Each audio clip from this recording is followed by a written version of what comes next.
আসসালামু আলাইকুম।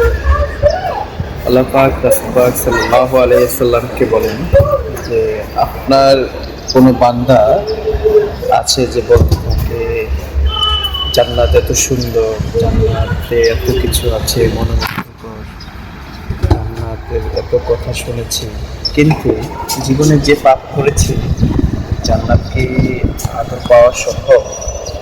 তো এইটা যখন কেউ চিন্তা করে তখন আল্লাহ পাক রাসূল পাক সাল্লাল্লাহু আলাইহি সাল্লামকে বলেন, আপনি হে রাসূল আপনি বলে দিন যে গুনাহ করতে করতে ক্লান্ত হয়ে গেছে, গুনাহ করতে করতে ক্লান্ত হয়ে গেছে, কিন্তু একটা সময় তাদের ভুলগুলো বুঝতে পেরে সত্যিকারী তওবা কেটে যখন আমার কাছে ফিরে আসবে ঠিক আমি তাদেরকে ক্ষমা করে দেব।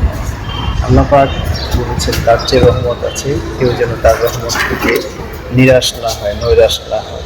অর্থাৎ আল্লাহ পাক আমাদেরকে আমরা যত পরিমাণ গুনাহ করবো তার চেয়ে অনেক বেশি ক্ষমা নিয়ে বসে আছে। যদি আমরা সত্যিকারী তওবা করে যেতে পারি তাহলে আল্লাহ পাক আমাদের সত্যি ক্ষমা করে জান্নাত দান করবেন।